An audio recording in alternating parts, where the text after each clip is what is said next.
दोस्तों ये मेरा थर्ड वीडियो है अमेरिका पे रिसेंट टाइम्स में। डोंट थिंक कि मैं अमेरिका का बहुत ही बड़ा फ़ैन हूँ। मैं दिल और दिमाग दोनों से ही भारतीय हूँ। लेकिन आज के ग्लोबल पर्सपेक्टिव में वर्ल्ड के फोरमोस्ट कंट्री को इग्नोर कर देना भी सही बात नहीं है। There is a reason why America is the strongest country in the world today. और ऐसा पिछले 125 साल से चल रहा है। ऐसा नहीं है कि America has been plain fortunate कि उसने जो भी डिसाइड किया, जो भी डिसीजंस लिए, they all went well. America के कई डिसीजंस सही थे तो कई गलत भी साबित हुए। लेकिन the fact of the matter is कि अमेरिका आज की सबसे बड़ी इकोनॉमी है और यूएस डॉलर वर्ल्ड की सबसे फोरमोस्ट रिजर्व करेंसी भी है। जैसा कि मैंने कहा, I am not a big fan of US, और ये टैरिफ्स के बाद तो बिल्कुल भी नहीं। लेकिन स्टिल यूएस डॉलर के डोमिनेंस को प्रूव करने के लिए मैं आपको कुछ नंबर्स दिखाता हूँ। यूएस डॉलर के 60 डिनोमिनेशंस हैं। इनमें जो हाईएस्ट डिनोमिनेशन है वो है $100 का नोट। यूएस वाले अपने नोट्स को बिल्स बोला करते हैं। सो ये जो $100 का बिल है, it is more than 65% held outside the US territory. International payments में आज भी 65% transaction happen in US dollar. और ये दोनों नंबर्स ही आपको यूएस डॉलर का डोमिनेंस और उसके प्रिवेलेंस को बताने के लिए सफिशिएंट है। गुड मॉर्निंग फ्रेंड्स, मेरा नाम है शांतनु दीक्षित और ये वीडियो मैंने बनाया है तीन चीज़ों को एनालाइज करने के लिए। फर्स्ट, यूएस और यूएस डॉलर इन दोनों का राइज इतना स्विफ्टली कैसे हुआ। सेकंड, क्या यूएस और यूएस डॉलर आज भी डोमिनेंट हैं। और थर्ड, क्या यूएस और यूएस डॉलर नीचे आएंगे या हमेशा समिट से ही ऑपरेट करेंगे। अगर आप फ्रस्ट्रेट हो गए कि मैंने यूएस और यूएस डॉलर को एक साथ ही यूज किया है इस सेंटेंस में 3 बार, तो there was a reason behind it. ये दोनों एक दूसरे को पावर अप कर रहे हैं और इनके बीच में एक सिम्बियोटिक रिलेशनशिप है। यानी कि यूएस यूएस डॉलर को सपोर्ट कर रहा है और US dollar in turn US को सपोर्ट कर रहा है। यूएस डॉलर के राइज को समझने के लिए मैं आपको कुछ साल पीछे लेके चलता हूँ। हम शुरुआत करेंगे सन 1900 से, और 1900 से 1950 तक का ये फासला मैं आपको कुछ ही मिनटों में तय करवा दूंगा। और आप ये साफ साफ देखेंगे कि यूएस ने कितना श्रूडली और कितनी चालाकी से सारे पैतरे अपनाए यूएस डॉलर को वर्ल्ड की स्ट्रॉन्गेस्ट करेंसी इंस्टॉल करने के लिए। 1900 में अमेरिका उन दो चीज़ों का वर्ल्ड में लार्जेस्ट एक्सपोर्टर था जिसकी सबसे ज़्यादा डिमांड आने वाली थी वर्ल्ड में। पहली चीज़ थी ब्लैक गोल्ड, यानी कि ऑयल, जो वर्ल्ड को लीनर बनाने वाला था। और दूसरा था आयरन एंड स्टील, जो वर्ल्ड को स्ट्रॉन्गर बनाने वाला था। और इन दोनों कमोडिटीज़ की वजह से ही अमेरिका एक नेट एक्सपोर्टर कंट्री था। यानी कि अमेरिका के एक्सपोर्ट्स उसके इंपोर्ट से ज़्यादा थे। जैसा आज के इंटरनेशनल ट्रेड में there is a floating exchange rate जो देन एंड देयर डिसाइड कर लिया जाता है, पुराने ज़माने में ऐसा नहीं होता था। वहाँ चलता था fixed exchange rate and every currency was peg to gold. The reason was countries एक दूसरे पर विश्वास करने की जगह ज़्यादा विश्वास करती थी गोल्ड पे। और every currency was worth a value of gold that it could bye. और इससे ही डिसाइड किया जाता था कि उस करेंसी की वैल्यू कितनी है। दो ट्रेडिंग कंट्रीज में जो ट्रेड इम्बैलेंस होता था वो फाइनली गोल्ड से ही सेटल किया जाता था। नेट इंपोर्टर कंट्री अपने नेट एक्सपोर्टर को कुछ क्वांटिटी ऑफ गोल्ड देती थी टू सेटल द ट्रेड। और इसीलिए अमेरिका के गोल्ड रिजर्व्स बनने शुरू हो गए, क्योंकि अमेरिका अपने trade with almost all the countries में नेट एक्सपोर्टर ही था। 1900s की दूसरी मैन्युफैक्चरिंग सुपर पावर थी ग्रेट ब्रिटेन। लेकिन ग्रेट ब्रिटेन ऑलरेडी अपने डिक्लाइन पे आ चुका था बिकॉज ऑफ द रीजंस जो मैंने पहले भी डिस्कस किए हैं। अगर आप उस वीडियो को देखना चाहें तो मैंने ये लिंक अपने डिस्क्रिप्शन में डाल दिया है। अब जो सिचुएशन बन गई थी वो ये थी कि US was a clear number one and Britain was a distant second. और जो गैप था इन दोनों सुपर पावर्स में वो वाइडन ही होता जा रहा था बाय द डे। यूएस अपनी मैन्युफैक्चरिंग और अपनी इकोनॉमी को लेके कितना सीरियस था ये आप इस बात से अंदाजा लगा सकते हैं कि जब यूरोप में वर्ल्ड वॉर वन शुरू हुआ, उसी साल यूएस ने अपना फेडरल रिजर्व चालू किया। और उसी साल यूएस ने अपना फर्स्ट डॉलर बिल भी प्रिंट किया जो आप आज देख रहे हैं। जिस समय यूरोप हीट अप हो रहा था, एक दूसरे को मार रहा था, आपस में लड़ाइयाँ कर रहे थे यूरोप वाले, उस समय America was warming up for the future ahead. World war one initially एक यूरोपियन कॉन्फ्लिक्ट था, बट क्योंकि यूरोपियन पास की कॉलोनीज पूरी दुनिया में हर जगह फैली हुई थी, इसीलिए इंडिया जैसे कई सारे देश इस वॉर में पुल कर लिए गए। इस वॉर में दो कैंप्स थे। एक कैंप था सेंट्रल अलाइज का जिसको लीड कर रहा था जर्मनी, और दूसरा कैंप था वेस्टर्न अलाइज का जिसका पार्ट थे ब्रिटेन, फ्रांस और USSR. This camp was backed by United states of America with its funds and its arms and ammunitions. United states was very clear, वो इस वॉर में कोई भी मिलिट्री कमिटमेंट करेगा ही नहीं। वो इस वॉर में सिर्फ बिजनेस करेगा, एक्सपोर्ट्स एंड फंडिंग। जब 3 साल तक इस वॉर का कोई भी नतीजा नहीं निकला तो यूएस को घबराहट हुई कि कहीं उसका पैसा ही ना डूब जाए। इसीलिए 3 साल के बाद 1916 के एंड में यूएस ने डिसाइड किया कि अब वो इस वॉर में मिलिट्री इंटरवेंशन भी करेगा, और ये इंटरवेंशन डिसाइसिव साबित हुआ। यूएस के आने के 1 साल के अंदर ही जर्मनी और उसके अलाइज हार गए। जर्मनी को बहुत सारा ह्यूमिलिएशन सहना पड़ा और उस पर बहुत बड़ा आर्थिक जुर्माना भी लगाया गया।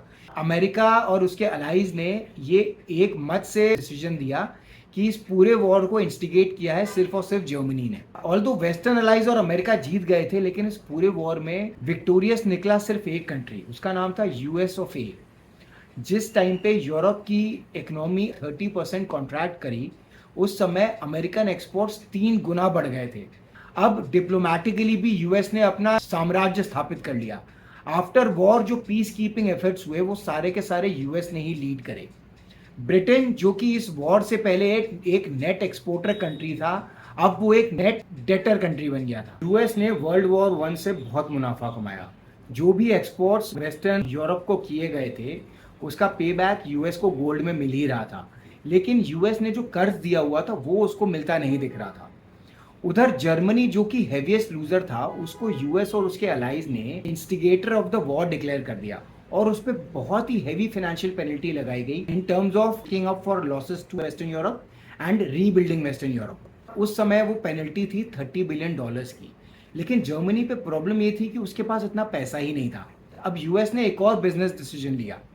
यूएस ने जर्मनी को लोन दे दिया ऑन इंटरेस्ट टू पे बैक फ्रांस एंड ब्रिटेन, और जैसे ही फ्रांस और ब्रिटेन पे पैसा आया वो पैसा यूएस ने ले लिया, बिकॉज उसको इन दोनों देशों से कर्ज भी वसूलना था। तो यूएस ने अपना पैसा भी सिक्योर कर लिया और एक नई बिजनेस अपॉर्चुनिटी भी निकाल ली। यही है यूएस की shrewdness, business first, rest everything comes later. World war खत्म होने के बाद पूरी दुनिया अपने आप को रिपेयर और रीबिल्ड कर रही थी, लेकिन फाइनेंशियल इम्पैक्ट इतना बड़ा था कि ये ज़्यादा दिन हो ही नहीं सका, और वॉर खत्म होने के 10 साल बाद ही ग्लोबल इकोनॉमी रिसेशन में चली गई। इसको ग्रेट डिप्रेशन भी कहा जाता है। ग्रेट डिप्रेशन में सारी कंट्रीज को अपना सबसे वैल्यूएबल एसेट याद आ गया, गोल्ड, और कंट्रीज, कॉर्पोरेशंस और सिटीजन्स ने गोल्ड की होर्डिंग शुरू कर दी। ऐसे में यूएस डॉलर का इनसाइड द कंट्री और आउटसाइड द कंट्री सर्कुलेशन बहुत कम हो गया। यूएस डॉलर के सर्कुलेशन को बढ़ाने के लिए यूएस ने अपना एक और मास्टर स्ट्रोक चला। यूएस ने 1933 और 1934 में 2 एक्ट्स पास किए, जिससे सबसे पहले तो यूएस सिटीजन्स का सारा गोल्ड कॉन्फिस्केट कर लिया गया, और at the same time US ने गोल्ड को रीवैल्यू कर दिया बाय अप टू 70% और डॉलर को डीवैल्यू कर दिया। इससे हुआ ये कि ग्लोबल कॉर्पोरेशंस और कंट्रीज ने यूएस में गोल्ड बेचना शुरू कर दिया, और काफ़ी सारी माइनिंग कॉर्पोरेशंस ने यूएस में माइंस खोली to increase production of gold, because gold का वैल्यू यूएस में बहुत अच्छा मिल रहा था। इन दोनों एक्ट्स और सब्सिक्वेंट मेजर्स से 2 फायदे हुए। एक तो यूएस गोल्ड रिजर्व बहुत ज़्यादा बढ़ गया, और दूसरा कंट्रीज के फॉरेन रिजर्व्स में यूएस डॉलर का पेनिट्रेशन भी बहुत ज़्यादा बढ़ गया। 1930s के एंड तक अमेरिका ग्रेट डिप्रेशन से ऑलमोस्ट रिकवर कर चुका था, लेकिन ग्लोबल ट्रेड और ग्लोबल इकोनॉमी अभी भी बहुत ही स्लगिश थी। इसी वजह से अमेरिकन इकोनॉमी भी बिल्कुल ही स्टॉल थी इस समय। इसी टाइम पे एक ऐसा इवेंट हुआ जिसने अमेरिकन इकोनॉमी और अमेरिकन डोमिनेशन को एक अलग लेवल पे पहुंचा दिया। वर्ल्ड वॉर 1 के बाद जो जर्मनी का ह्यूमिलिएशन हुआ था, उसने जर्मनी में हमेशा से गुस्से की भावना पैदा कर दी थी, और इसी जर्मन नेशनलिस्ट सेंटिमेंट को कैश कराया अडोल्फ हिटलर ने। और 1930s के एंड में अडोल्फ हिटलर ने डिक्लेयर कर दिया कि अब जर्मनी की खोई हुई इज्जत वापस लेने का समय आ चुका है। और 1939 में अडोल्फ हिटलर की जर्मनी ने यूएसएसआर, फ्रांस और ब्रिटेन पे वॉर डिक्लेयर कर दिया। जैसा कि अमेरिका ने हमेशा से किया है, वो इस वॉर से अभी भी अपने आप को दूर ही रखे रहा। उसने सिर्फ और सिर्फ बिजनेस किया, fund and arms and ammunitions to the western allies. War zone के साइड में बैठा यूएस आराम से अपना बिजनेस कर रहा था, लेकिन वॉर शुरू होने के 2 साल बाद एक ऐसा इंसिडेंट हुआ कि लेग अंपायर की पोजीशन पे खड़ा यूएस पिच के बीच में आके खड़ा हो गया। जापान ने एक सडन और एक सरप्राइज मूव में यूएस के पर्ल हार्बर पे अटैक कर दिया, जिसमें 2500 अमेरिकन मिलिट्री पर्सनल की डेथ हुई, और रातों रात अमेरिका ने जापान और जर्मनी पे वॉर डिक्लेयर कर दिया। वर्ल्ड वॉर वन की तरह ही यूएस इंटरवेंशन इस बार भी डिसाइसिव साबित हुआ। Germany and Japan eventually surrendered. Germany में Adolf Hitler committed suicide and Japan में यूएस ने first time in the world nuclear bombs use किए और जापान को टोटली डिस्ट्रॉय कर दिया। एट दैट टाइम जब पूरी दुनिया को पता ही नहीं था कि न्यूक्लियर बॉम्ब कुछ होता भी है कि नहीं। But just like world war one, इस पूरे वॉर का सिर्फ एक ही विक्टोरियस कंट्री था, उसका नाम था United states of America. Europe की इकोनॉमी 30% कॉन्ट्रैक्ट कर चुकी थी, जापान की इकोनॉमी 50% कॉन्ट्रैक्ट कर चुकी थी, बट यूएस की इकोनॉमी 100% से बढ़कर डबल हो चुकी थी इन 1945 ऑफ इट्स 1939 लेवल्स। अपने पोस्ट वॉर पीस कीपिंग और ग्लोबल कोऑपरेशन एफर्ट्स के साथ ही अमेरिका ने एक और डिसीजन भी लिया। जापान की इकोनॉमी जो कि 50% कॉन्ट्रैक्ट कर गई थी, उसे अमेरिका ने अडॉप्ट कर लिया to rebuild and restore back to its previous state. इससे अमेरिका को जो अपयश मिलने वाला था न्यूक्लियर बॉम्ब्स के यूजेज का और लगभग 5 लाख डेथ्स का, वो तो कम हो ही गया, साथ में America as a peace loving and responsible nuclear super power भी एस्टैब्लिश हो गया। अब अमेरिका के एक हाथ में बंदूक, एक हाथ में कमंडल, एक जेब में पैसा और दूसरी जेब में न्यूक्लियर बॉम्ब था। और इसीलिए वर्ल्ड की सारी कंट्रीज ने गोल्ड स्टैंडर्ड को एब्रोगेट करके अपनी करेंसीज यूएस डॉलर को पेग कर दी, जो कि इंटर्न पेग था गोल्ड को, यानी कि कंट्रीज यूएस डॉलर्स होल्ड कर सकती थी और जब भी चाहें वो यूएस से अपने डॉलर के बदले गोल्ड मांग सकती थी।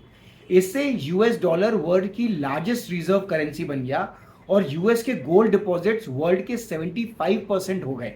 और आज तक यूएस डॉलर की स्टैंडिंग वर्ल्ड करेंसीज में वैसी ही चल रही है and it is mostly unquestioned. Gold reserves although US के काफ़ी कम हो गए हैं, they are around 23% of the world reserves as of now, लेकिन यूएस डॉलर की स्टैंडिंग में ज़्यादा फर्क नहीं आया है। There have been many fluctuations, लेकिन मोर और लेस यूएस आज भी फॉरेक्स रिजर्व्स में 58% स्टैंडिंग होल्ड करता है एंड इंटरनेशनल पेमेंट्स में इट इज़ 65%। यूएस डॉलर की 90% पावर सिर्फ दो ही फैक्टर से डिराइव होती है। पहला फैक्टर है ग्लोबल सेविंग्स। यूएस का share in global forex reserves is close to 60%, and this is not because countries are afraid of US or because US is the largest economy. It is because countries have a trust in the stability of the US's financial system. दूसरा factor है investor demand. US dollar is used in 65% of the international payments that happen, and 90% of the forex transactions globally concern the US dollar. Either US dollar is purchased or it is sold. और यही दोनों factors US dollar की strength को drive करते हैं। पहले भी countries और ब्लॉक्स ने यूएस डॉलर का ऑल्टरनेटिव देने की वर्ल्ड को कोशिश की है, but somehow that has not materialize. इसमें सबसे प्राइम एग्जांपल है यूरो। यूरो का peak in global forex reserves has been around 20%। अब यूरो को आए 25 ईयर्स हो गए हैं and it has mostly stayed in that particular range. So अभी भी यूएस डॉलर यूरो से लगभग 3 गुना ज़्यादा है। So euro probably will not be able to replace US dollar in the future. अगर आपको लगता है कि 20% भी काफ़ी है तो प्लीज़ अंडरस्टैंड कि यूरोप की स्टैंड अलोन करेंसीज इससे ज़्यादा होल्ड करती थी 2000 से पहले, एंड यूरो आने के बाद वो स्टैंड अलोन का समीशन से थोड़ा सा कम ही हो गया है। चाइनीज रेनमिनबी भी ऑब्वियसली दिमाग में आता है, जो यूएस डॉलर को आने वाले समय में रिप्लेस कर सकता है, बिकॉज चाइना इज वर्ल्ड की सेकेंड लार्जेस्ट इकोनॉमी है। लेकिन चाइनीज रेनमिनबी का प्रॉब्लम यह है कि it is not as easily convertible as US dollar. Chinese capital controls बहुत ही स्ट्रिक्ट हैं and it is very difficult कि आप चाइना से अपना पैसा बाहर ले जा सकें। So the world does not trust China as much as it does the US. History हमें इस सवाल का जवाब बहुत ही साफ साफ बताती है कि जो शुरू हुआ है वो कभी ना कभी तो ख़त्म होगा ही। So that means US dollar का डोमिनेशन भी कभी ना कभी तो ख़त्म हो ही जाएगा, लेकिन ये एटलीस्ट कुछ डेकेड्स तक तो नहीं होने वाला है। इसका रीज़न ये भी है कि यूएस डॉलर इतना डीपली एंट्रेंस्ड है इन द वर्ल्ड फाइनेंशियल मार्केट्स कि उसमें अगर थोड़ा सा भी ऊपर नीचे हुआ तो पूरी दुनिया पे असर पड़ेगा। आपको 2008 का यूएस का स्टॉक मार्केट क्रैश तो याद होगा ही, जब पूरे वर्ल्ड मार्केट्स क्रैश हो गए थे। आज की तारीख में जो सबसे सस्टेन्ड एफर्ट है on a US dollar alternative is from the BRICS countries, and you never know when Russia, India and China are able to get together and able to bring a consensus on this, and it might happen कि ये आगे चल के US dollar को replace कर ले, because as it is global economy, global population में they are more than 50%। दोस्तों, अगर ये वीडियो आपको अच्छा लगा तो मेरे चैनल को सब्सक्राइब कीजिए and let me know in the comments आपको इसका कंटेंट कैसा लगा। I promise I will come back with more meaningful videos. Till then take care, good day, good luck.